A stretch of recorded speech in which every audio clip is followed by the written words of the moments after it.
Llega a la Tierra Atmósferas 2.0. Prepárate. Nuestro planeta es Atmósferas 2.0. Siente verde. Revista de Salud Ambiental. Atmósferas 2.0 contiene naturaleza, medio ambiente, noticias, música, entrevistas, salud y más. Conducido por la especialista en educación ambiental, María del Rayo. Bienvenidos.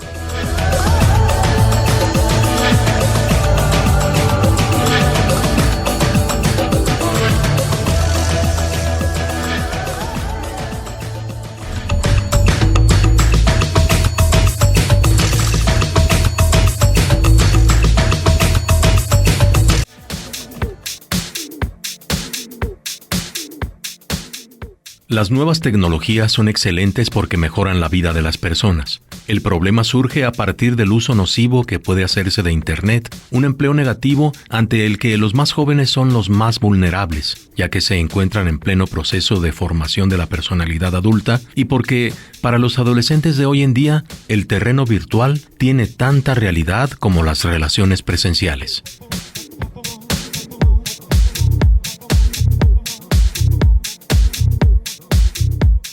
Las nuevas tecnologías representan para el adolescente una posibilidad de perderse en un mundo de fantasía para huir de la rutina cotidiana. De esta forma se produce una paradoja.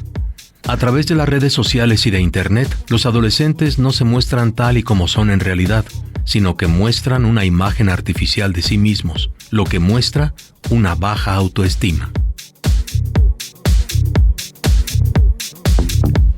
Bien, en Atmósferas 2.0, infinitas gracias que nos reciben desde el lugar que se encuentren y que esperamos que estén muy felices hoy, construyendo su felicidad. Pues el tema es adicción a las nuevas tecnologías, un tema muy actual, porque seguramente que nuestras madres y abuelas no hubieran imaginado que dentro del mundo de las adicciones se presentara una adicción al celular, a la computadora y a toda esta nueva gama de lo que se le llama las nuevas tecnologías. Nuestro experto para tratar este tema es el doctor Antonio Ponce Rojo. Es jefe del Departamento de Estudios en Educación del Centro Universitario de Ciencias Sociales y Humanidades CUSH de nuestra casa de estudios. Pero antes de iniciar la conversación, vamos a ir a una información de producción.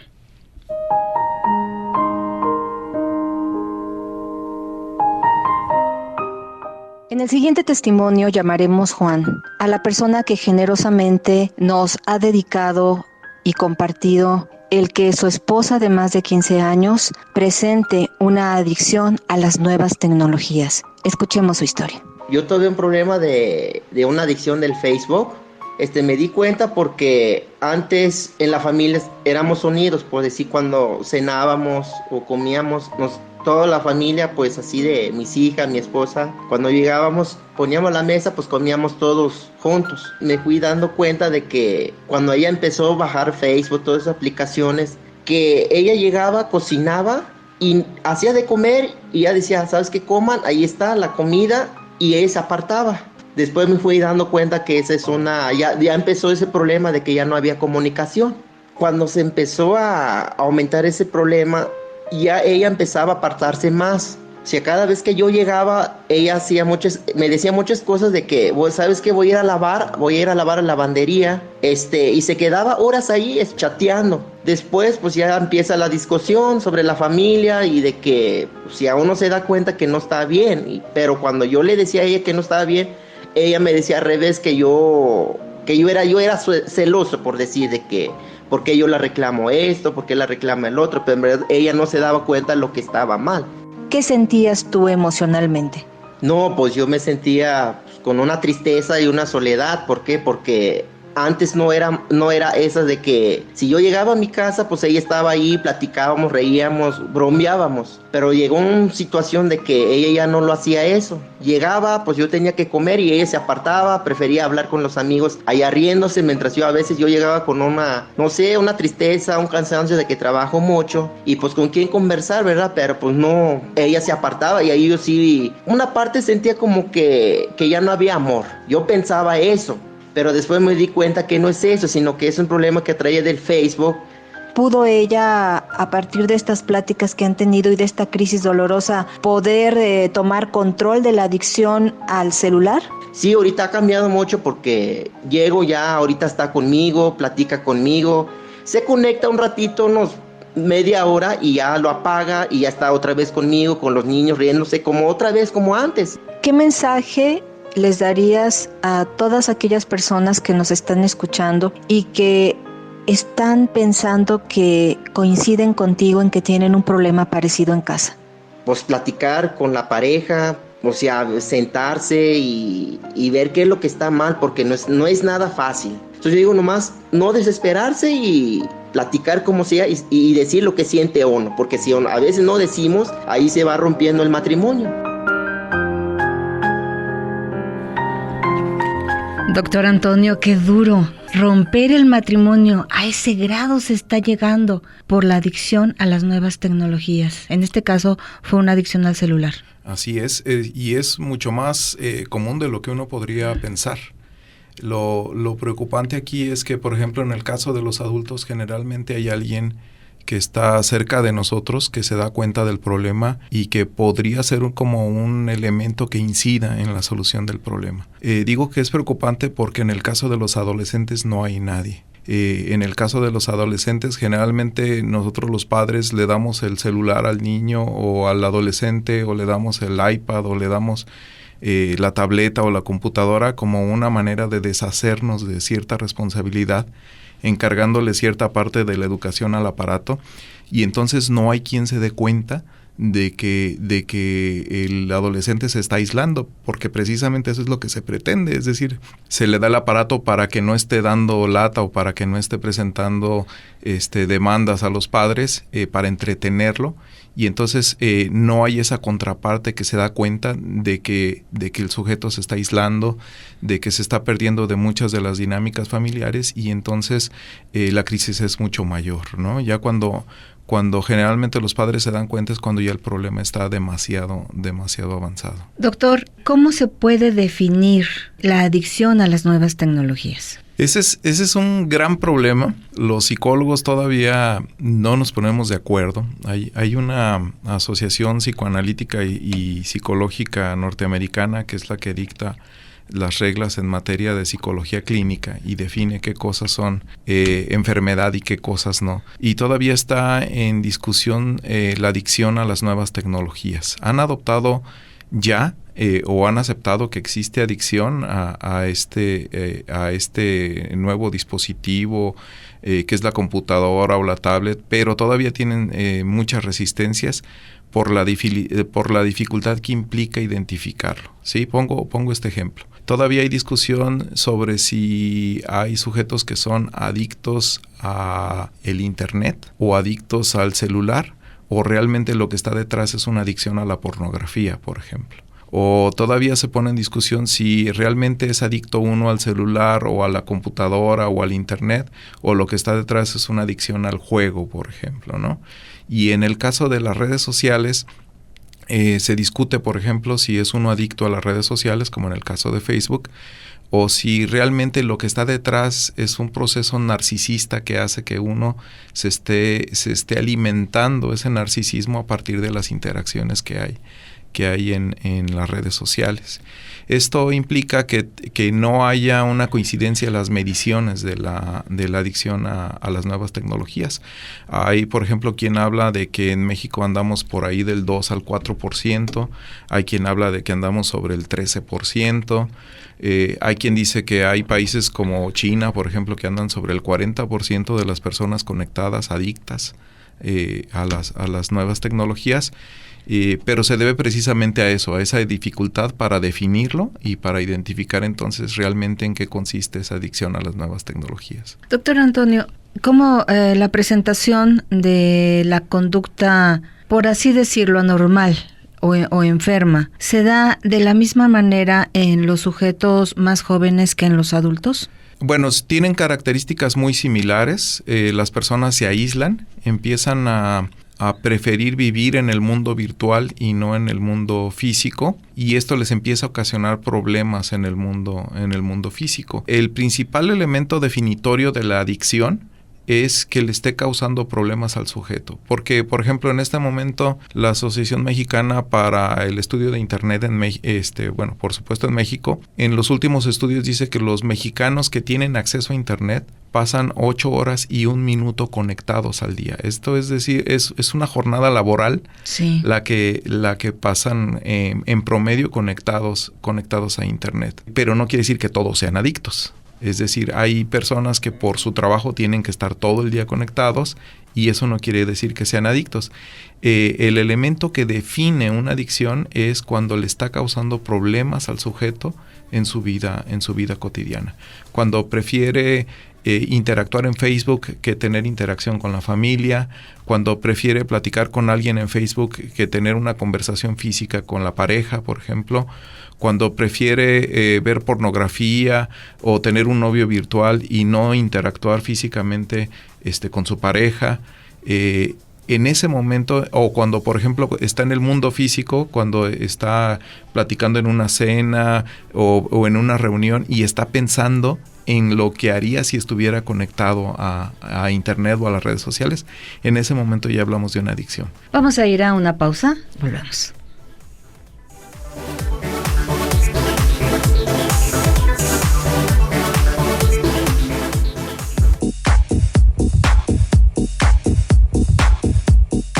Descubre tu planeta. Siente verde. Respira verde. Vive verde. Atmósferas 2.0. Continuamos.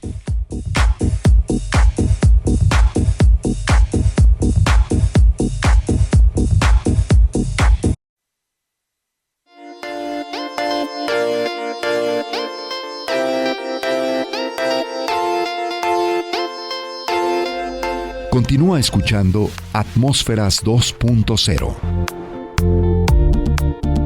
Una aventura por la naturaleza, medio ambiente y más. Regresamos.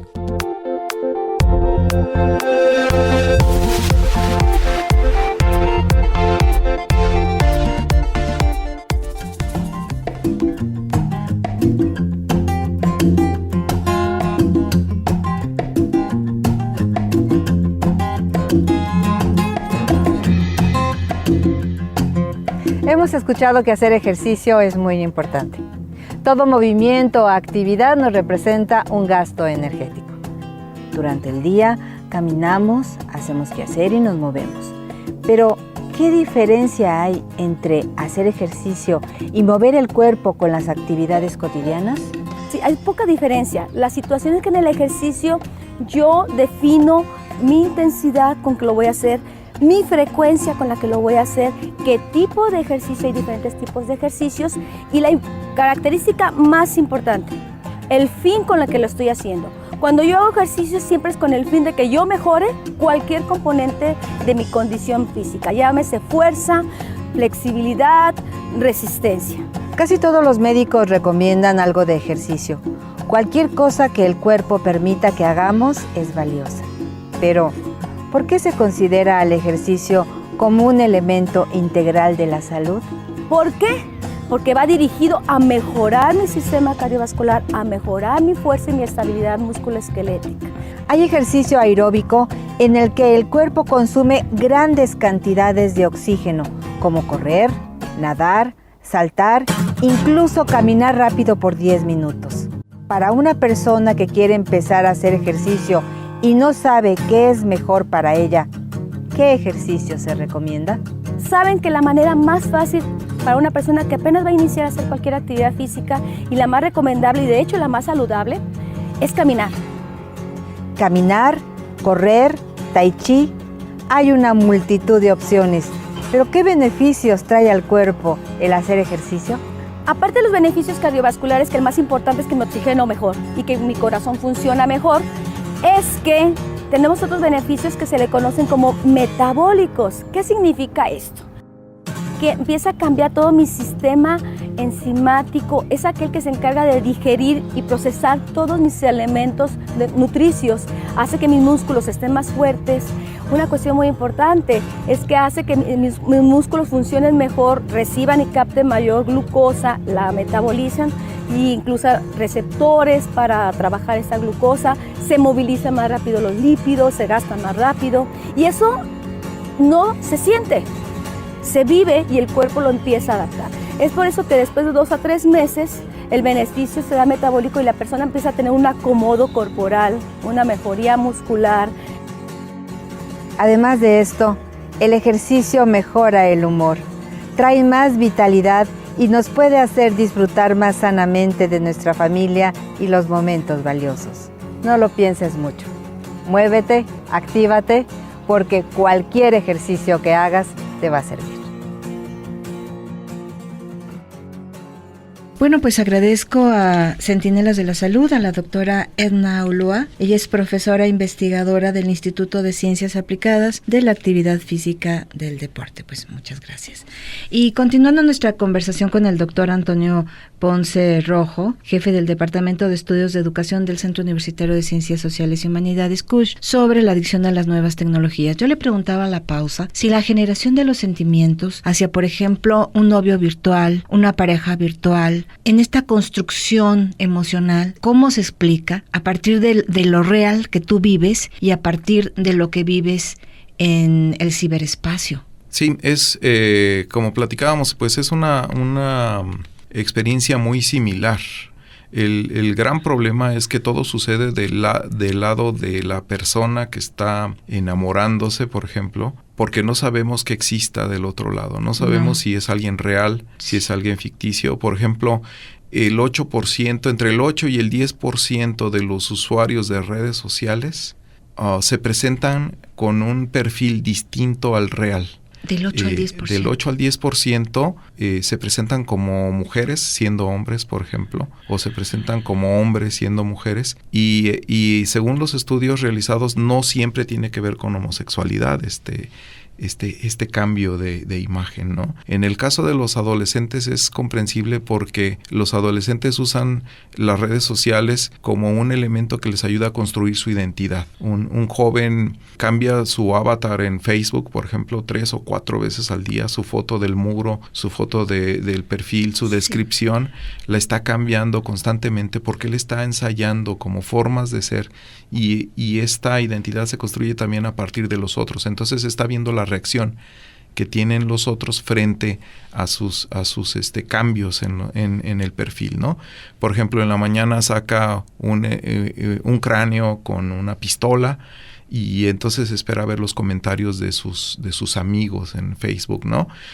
Al rato pone una flor y un atardecer, hacia la noche pone la luna llena, es decir, está constantemente cambiando porque está ensayando formas de ser y está viendo cuál es el resultado en su grupo social al que se debe, que en este caso es parte de él es virtual, ¿no? ¿Cómo ser más aceptado? Así es.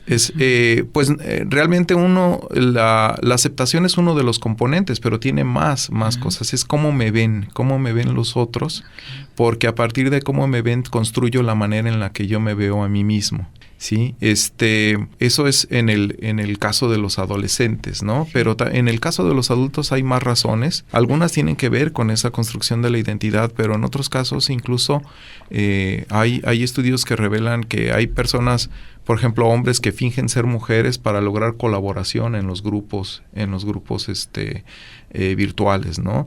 Personas que piden ayuda con alguna ecuación, por ejemplo, en el caso de problemas matemáticos, o que piden ayuda con tareas que ya están de nivel universitario, fingen ser mujeres para lograr mayor participación o colaboración, ¿no? Mayor ayuda. Uh-huh. Pero y lo que está detrás, bueno, pues es esa incertidumbre, porque no sabemos realmente quién es la persona que está del otro lado. Entonces, por eso decía, en una relación virtual, mucho sucede del lado del individuo, porque del otro lado no sabemos realmente quién esté. Y eso es lo que aprovechan precisamente quienes hacen mal uso de las redes sociales, engañan niños y todo, se presentan como otros niños cuando son adultos, presentan problemas similares a los que el otro tiene, como para lograr una empatía, pero todo es falso, ¿no? Lo único cierto es lo que está de este lado, y como decíamos al principio, pues es muy similar a lo real, ¿no? Las experiencias son muy similares. Exactamente, y bueno, surgen tantas dudas porque al no conocer a la persona, le estamos confiando parte de nuestra vida, generando emociones por ella. Es curioso cómo antes, doctor Antonio, nunca hubiera sido pensado ni siquiera que sin conocer a la persona uno estableciera vínculos. Pero ahorita yo recuerdo que nuestras tatarabuelas podrían a través de las cartas tener relación con algún señor, con miras a un matrimonio, pero la situación era diferente. Sí, bueno, pues eran contextos diferentes. Yo también conocí una persona que me comentaba que su madre un día dijo, me voy a casar con el primero que pase por la ventana, ¿no? Y entonces el primero que pasó, pues, se casó con él, ¿no? Ajá, ajá. Pues eran otros tiempos, ¿no? También se acordaban los matrimonios entre las familias y decían, mi niño que acaba de nacer se va a casar con tu niña que todavía no nace, y eso se cumplía, ¿no? Eran formas distintas de ser. Y de cualquier manera, en aquel entonces pudo haberse dado en algunas ocasiones procesos de chantaje, extorsión, pero no era lo más común, pero siempre había una autoridad. Claro, en estos momentos hay algunos servicios de búsqueda de pareja en línea que ofrecen como esa seguridad que se tenía antes, uh-huh, porque verifican que las personas que se registran verdaderamente sean ellas, incluso hacen estudios socioeconómicos, hacen toda una serie de acciones para comprobar que las personas son reales, y luego se dedican a sugerir como la media naranja a partir de los perfiles que estas personas publican. Sí. En esos servicios las personas por lo menos tienen la seguridad de que del otro lado hay alguien genuino, ¿no? Sí, bueno, humano. Ajá, por supuesto, ajá, ¿no?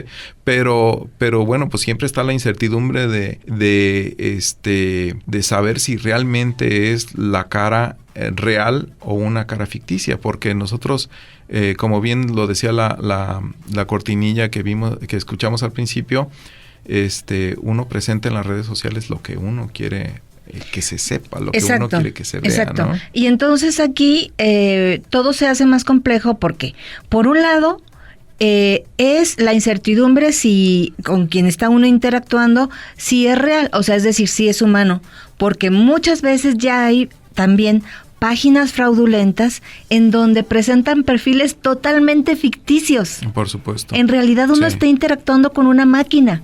Sí. No hay la persona que uno cree que está detrás. Y esto mucho se ha dado en investigaciones que están haciendo en los Estados Unidos a partir del tráfico sexual en los adolescentes. Vamos a ir a la pausa, pero antes concluyo esta idea de que en Estados Unidos se están llevando procesos judiciales de los padres que han rescatado a sus hijitos del sexoservicio de estas páginas que ganan millones y millones y millones de dólares al año, pero en donde a través de este proceso judicial se han dado cuenta que mucho de la actividad del sexoservicio es una fantasía. Así es. Lo han logrado a través de superprogramas en donde la persona piensa que sí está interactuando con un humano, pero en realidad interactúa con una máquina. Claro. Vamos a ir a una pausa, volvemos.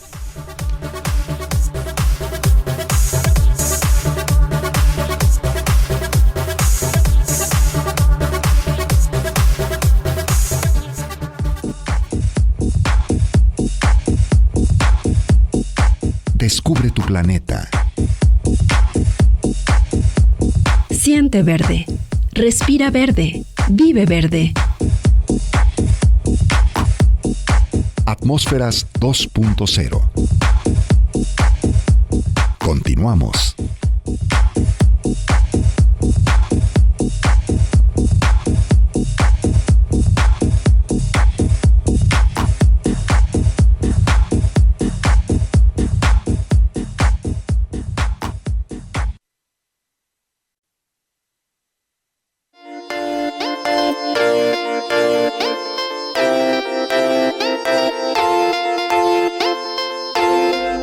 Continúa escuchando Atmósferas 2.0. Una aventura por la naturaleza, medio ambiente y más. Regresamos.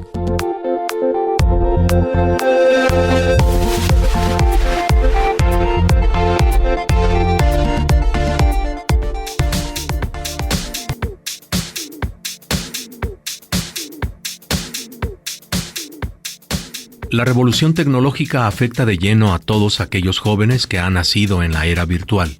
Los adolescentes son los más vulnerables ante la adicción a las tecnologías. Los cambios físicos y psicológicos que se viven en la adolescencia convierten al joven en una persona más vulnerable a nivel emocional. Por esa razón, el adolescente puede buscar en ciertos momentos la seguridad que le falta dentro de sí mismo en las tecnologías.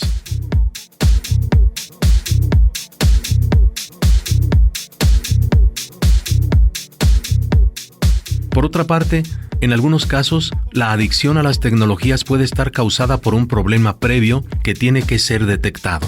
Por ejemplo, la falta de amigos y la soledad puede llevar al joven a refugiarse en las tecnologías. Conversando con el doctor Antonio Ponce Rojo sobre la adicción a las nuevas tecnologías. Yo me quedé con una duda antes de la pausa, doctor, en cuanto a que si la generación de emociones y de sentimientos con la máquina, porque muchas veces son perfiles falsos, bueno, en el mejor de los casos podría ser un humano. Claro. Pero la mayoría de las veces estamos más bien interactuando con una máquina con perfiles creados ex profeso, sobre todo en aquellas páginas que en donde uno paga servicios. Y usted me decía que la generación de emociones es tan vívida como lo real. Pero ¿se puede generar algún tipo de patología en términos de alguna neurosis o algún tipo de patología así a partir de que estamos generando sentimientos con la máquina o con un perfil falso? Es que cuando ya estamos generando ese tipo de sentimientos con algo que no es humano, ya hay un problema ahí, de hecho, ¿no? El problema es menos severo porque nosotros pensamos que es un humano el que está del otro lado. Uh-huh. Y entonces nosotros realmente, por ejemplo, en la vida antes de Internet, no es que estuviéramos enamorados del teléfono, estábamos enamorados de la persona que nos contestaba las llamadas telefónicas, sí, ¿no? Desde luego. En este caso igual, no estamos enamorados de la red social o no estamos enamorados de un programa de computadora porque no sabemos que del otro lado lo que hay es un programa de computadora. Nosotros pensamos que es una persona real y entonces esos sentimientos son reales. Si los analizamos nosotros con cuidado, entonces nos damos cuenta pues que se están descargando esos sentimientos hacia un programa de computadora, por ejemplo, pero la persona piensa que es otro ser humano el que está del otro lado. Sin embargo, sí ya hay un problema ahí, es decir, si yo soy incapaz de establecer relaciones en el mundo físico y tengo que establecerlas en el mundo virtual, entonces ahí ya tenemos un problema de fondo. Y se trata de un círculo vicioso, ¿no? Porque el enamorarme de alguien en línea ocasiona que yo me aísle más del mundo y que yo prefiero estar conectado que platicar con las personas, pues porque quiero platicar con mi pareja sentimental virtual, por ejemplo, ¿no?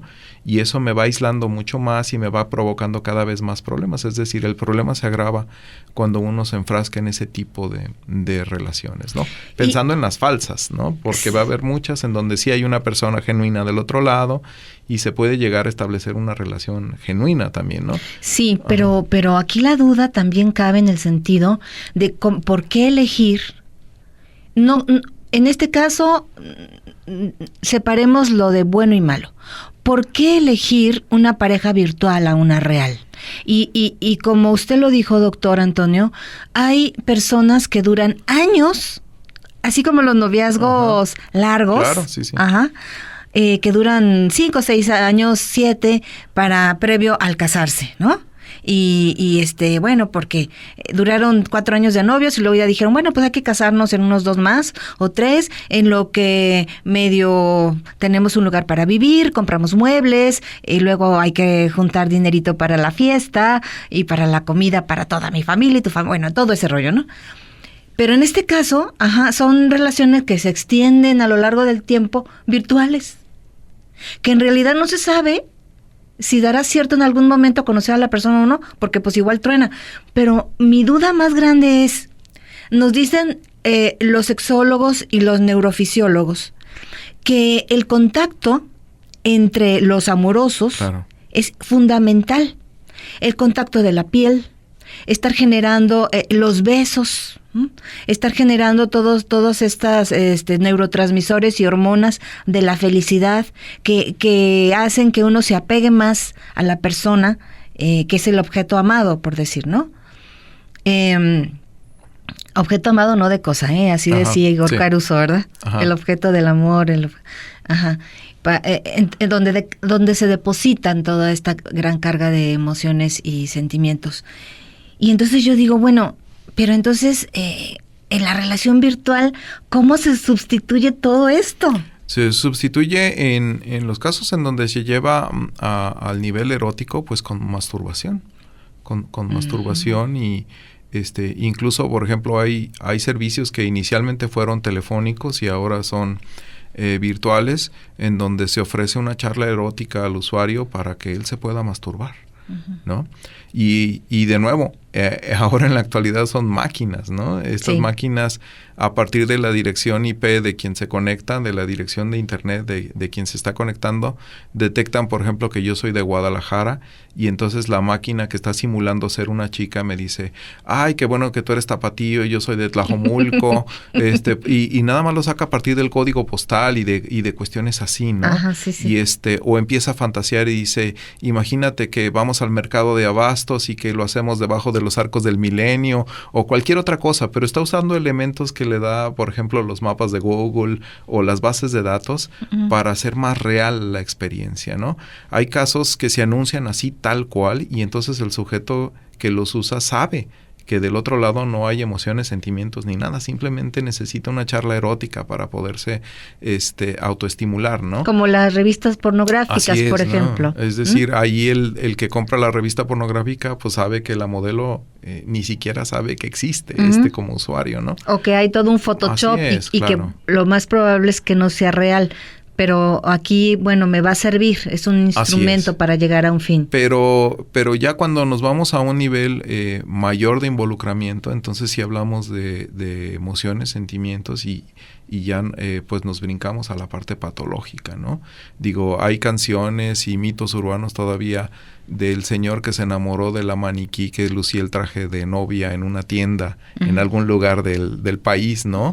Y que estaba enamorado de ella y que cuando la tiraron fue y la recogió y se la llevó, etcétera.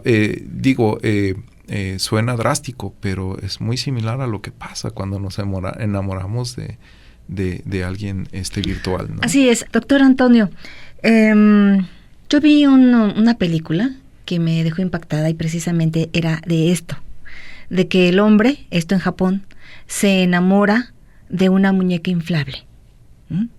Y que, por cierto, han avanzado muchísimo en cuanto a la fabricación de las muñecas. Y la bañaba, la peinaba, porque tenía su peluquita y todo, o sea, parecía muy, muy real. Llegaba él de trabajar, la ponía sentadita en la mesa, le platicaba cómo le había ido en el día. Bueno, esto suena a una psicosis, doctor Antonio. Por supuesto, ¿no? De hecho, también está la película de Psicosis, precisamente, en donde el tipo tiene a su madre muerta, sentada, el cadáver ahí, y le habla, la peina, discute con ella. La madre le dice que vaya y mate personas. Por supuesto, pues ya son extremos de patologías graves, ¿no? Sí, vamos a ir a una pausa, volvemos.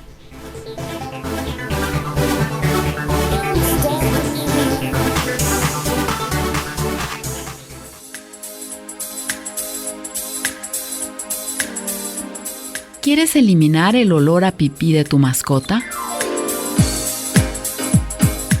Si tu amigo tuvo un accidente en la casa, solo necesitas vinagre y bicarbonato de sodio.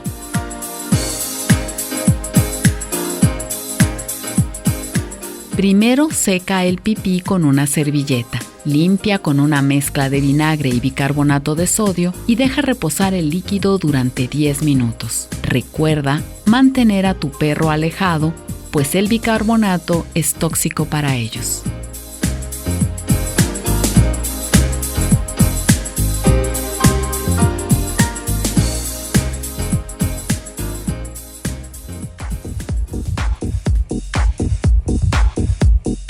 Descubre tu planeta.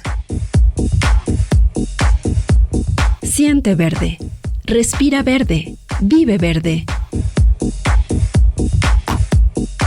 Atmósferas 2.0. Continuamos.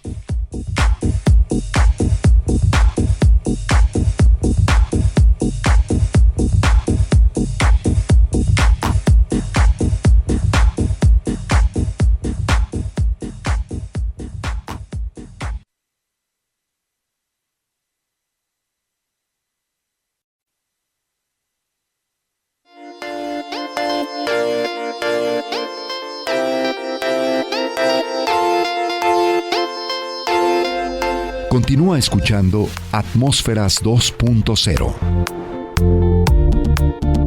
Una aventura por la naturaleza, medio ambiente y más. Regresamos.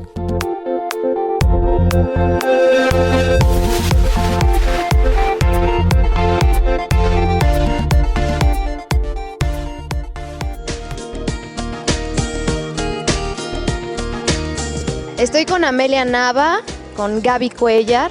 Ellas son especialistas en el tema de las dioxinas y nos van a platicar acerca de que las dioxinas son uno de los factores principales de la causa de cáncer.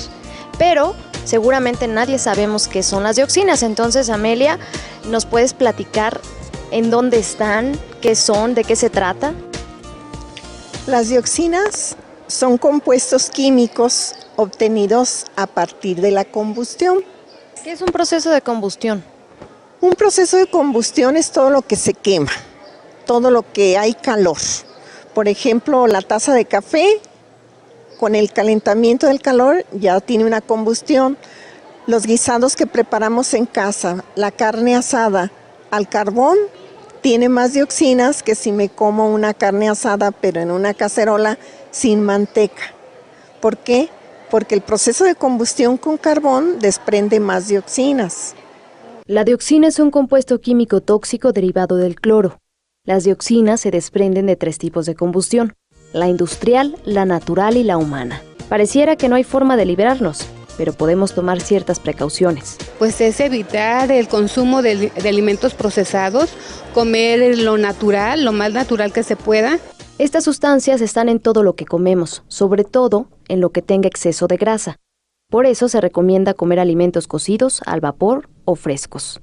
Entonces es muy importante que la embarazada no consuma alimentos que contengan dioxinas y sobre todo que no utilice alimentos, utensilios para el aseo que tengan mucho perfume, que utilice mejor jabón neutro. También evitar esas toallas femeninas porque precisamente hay un alto índice de endometriosis a consecuencia de esas toallas femeninas que están hechas principalmente con estos elementos químicos. En fin, No estamos confinados a enfermarnos. Todos tenemos un factor predisponente genético, pero nuestra salud también depende del factor ambiental y del estilo de vida que llevemos. Sí, agradezco a Sembrando Conciencia y a la doctora Amelia Nava, especialista en dioxinas del Centro Universitario de Ciencias de la Salud, y al programa Atmósferas TV por el contenido, a la reportera Zaira Quiñones, pues muchas gracias. También estuvo presente en el audio que escuchamos Gabriela Cuellar, que también es especialista en dioxinas, ambas profesoras investigadoras del Centro Universitario de Ciencias de la Salud. Bueno, volviendo a nuestro tema, en la pausa yo le preguntaba al doctor Antonio de estas nuevas modalidades de relación. Porque hemos escuchado aquí en Atmósferas, yo le comentaba, que cuando tocamos el tema de las relaciones que funcionan, el psicólogo Pepe Gutiérrez nos decía que se necesita tiempo, dinero y esfuerzo. Y que sin esos elementos, o sea, no va a dar cierto una relación. Bueno, y entonces yo le decía de este fenómeno sociológico que se está dando en la Ciudad de México, sociológico sexual, podría decirse.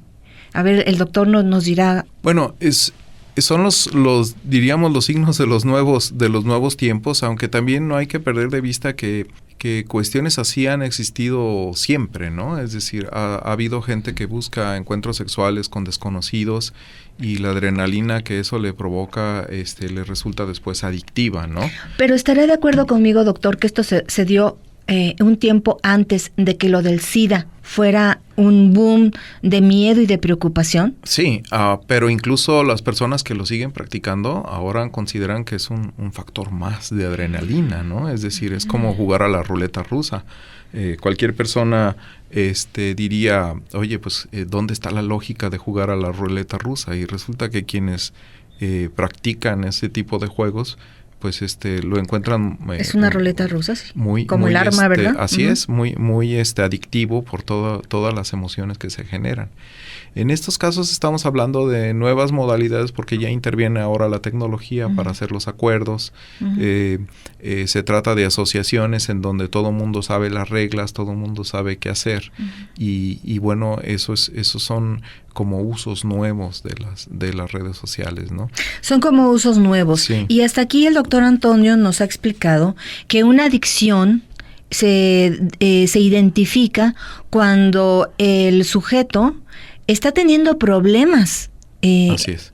Con el uso de esta tecnología, problemas en su familia, problemas en la interacción social, o que aunque no los tuviera evidentemente con la familia, como escuchamos en el testimonio muy al principio, de la pareja que tenía una grave crisis matrimonial,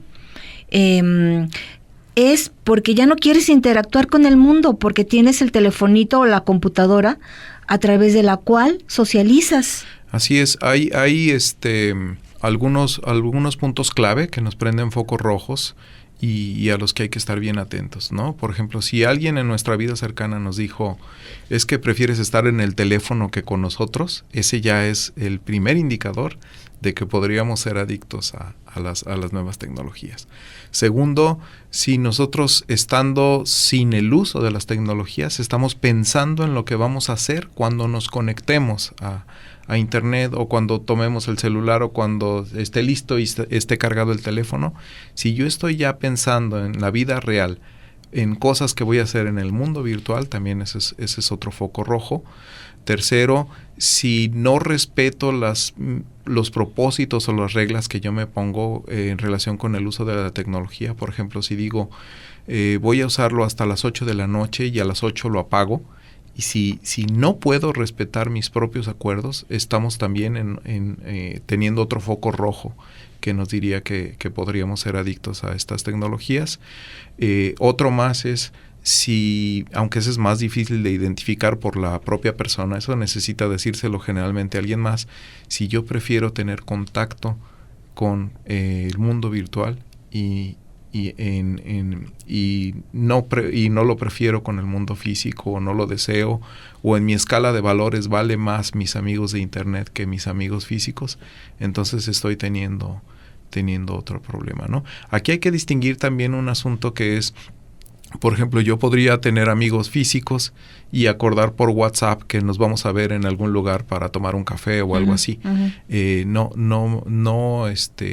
este es un nivel menor de adicción, ¿no? Porque incluso hay casos en donde la gente está en el café y todos están juntos físicamente, pero están interactuando por el teléfono, ¿no? Sí, ahora, el trabajo, la vida laboral, para muchas personas les representa estar permanentemente conectados a internet y al teléfono, en caso de que no tengan la computadora, porque ya los telefonitos son pues computadorcitas pequeñas, ¿no? Así es. Entonces, esto todavía agrava más las cosas. Es un elemento más que propicia, pero como decía hace rato yo, no es sinónimo de ser adicto. Es decir, yo soy programador de computadoras y paso 12 horas en la computadora al día, pues eso no quiere decir que sea adicto a ella. Uh-huh. El problema es si empieza a causarme problemas en mi vida física. Cuando no se puede parar, doctor, ¿es como los criterios básicos de cualquier adicción?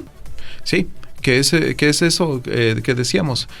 Ahorita voy a entrar a Facebook nada más en lo que llegan los niños de la escuela. Uh-huh. Pues resulta que se me pasó la hora de ir a recogerlos. O las 3 horas, como decía el señor del testimonio, ¿no? Porque ya no solté el Facebook, por ejemplo, ¿no? Uh-huh. El año pasado hubo un caso en Japón de una persona que duró 50 horas jugando juegos en línea y murió de un ataque cardíaco en el lugar donde estaba jugando. Uh-huh. El grave problema fue, además de haber durado 50 horas, no pretendía romper un récord ni nada por el estilo, simplemente no podía parar de estar jugando en línea con otros a través de internet.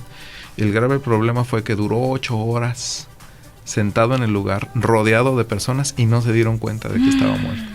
Sí, o sea que ya es nuestro escenario tan común y cotidiano, ¿verdad, doctor? Y brevemente podría decirme si el tener este tipo de adicciones refiere a que tenemos una personalidad adictiva en general. Bueno, hay una discusión muy grande todavía a propósito de eso, si los adictos se hacen o nacen. Yo diría que hay factores que predisponen, ¿no?, a esas cosas y generalmente hay disparadores una vez que hay predisposiciones.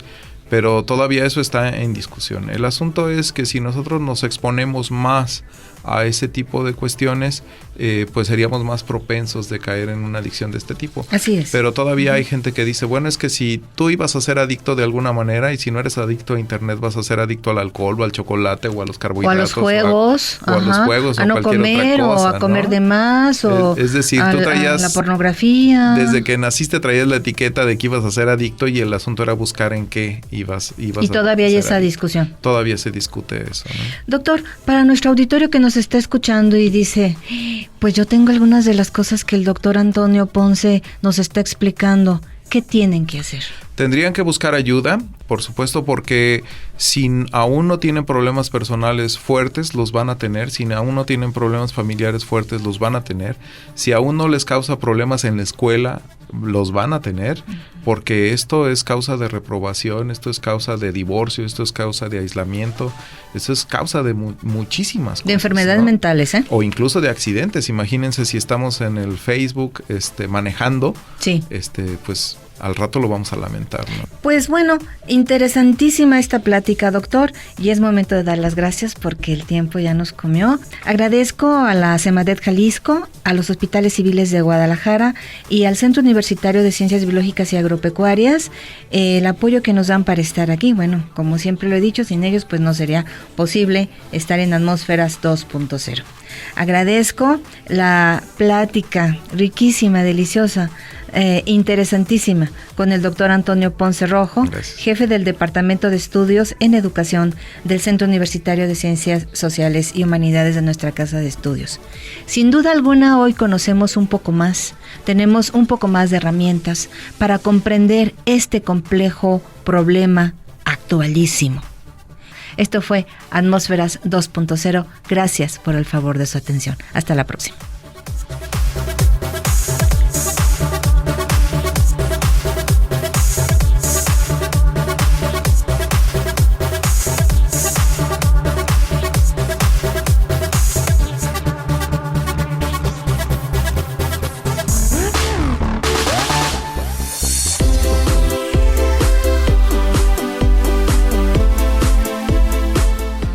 Atmósferas 2.0. Revista de Ecología y Salud. Saber vivir. Gracias por acompañarnos.